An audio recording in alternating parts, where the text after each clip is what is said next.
I remember the exact moment I died as a good person. It wasn't dramatic. There was no explosion, no breakdown on a bathroom floor. It was a Tuesday. I was sitting at a table surrounded by people I had sacrificed for, people I had bled for, quietly, behind closed doors, with a smile on my face so they wouldn't feel guilty about taking. And they were laughing. Not at me. That would have been too honest. They were laughing around me, through me, like I was air, like all those years of showing up, of swallowing my needs, of being the dependable one, the kind one, the good one, had made me invisible. And something in my chest didn't break. It ignited. That was the night I buried the good person, and I have never once visited the grave. Let me tell you what being a good person actually costs. Not in theory, in blood.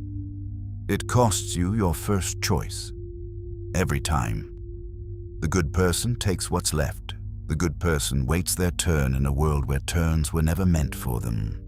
You shrink yourself to fit into rooms that were never built for your size. You speak softer so other people feel taller. You dim the fire in your eyes so the people around you don't feel burned by your ambition. And you call it virtue. You call it humility. You call it love. You dress your self-destruction in the language of character and walk around bleeding, wondering why you feel so hollow. Here is what no one tells you about kindness. It has a shadow side. When kindness comes from a place of fear, when you are nice because you are terrified of conflict, terrified of being disliked, terrified of the version of yourself that wants to flip the table and walk out, that kindness is not a virtue. It is a cage, and you built it yourself, bar by bar. Every time you said yes when your soul screamed no. Every time you helped someone who would not cross the street for you. Every time you made yourself smaller so someone else could feel whole. The world did not reward your goodness. It consumed it, and then it came back for more.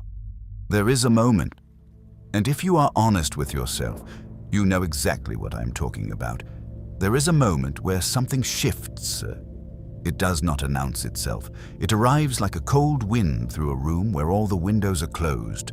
Subtle, wrong, final. For me, it was the silence at that table. For you, it might have been the promotion that went to someone who worked half as hard. The friend who vanished the moment your life stopped being useful to them. The relationship where you poured yourself out like water into cracked earth and watched it dry up like you were never even there. And in that moment, something primal wakes up. Not anger, exactly. Deeper than anger.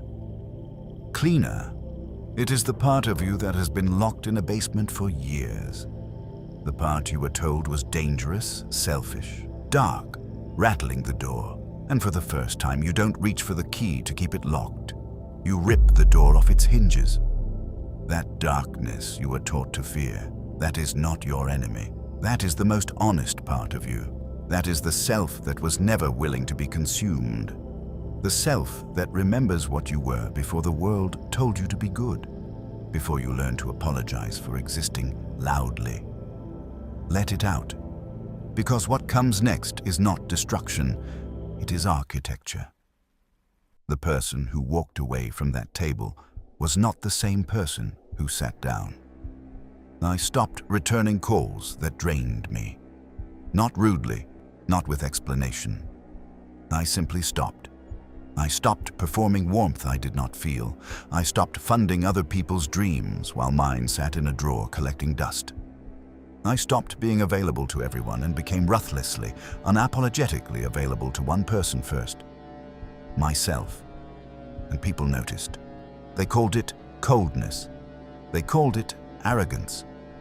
They said I had changed, and they meant it as an accusation. I received it as a compliment. Here is what I learned in the shadow. Kindness given freely to everyone is worth nothing, but kindness that is chosen, selective, intentional, earned. That is power. That is the kindness of someone who has a spine, someone who has standards, someone who cannot be taken from because they have decided what they are worth. Cut the ties that were held together only by your sacrifice. Not with fire, with silence. Silence is the sharpest blade. Walk into every room knowing your value is not up for debate.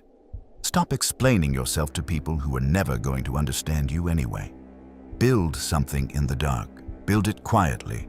Build it with the hunger of someone who has been overlooked for the last time. Because the most dangerous human alive is not the loudest one in the room. It is the quiet one in the corner who finally decided, enough. The grave is dug. The good person is buried. Now, who are you going to become?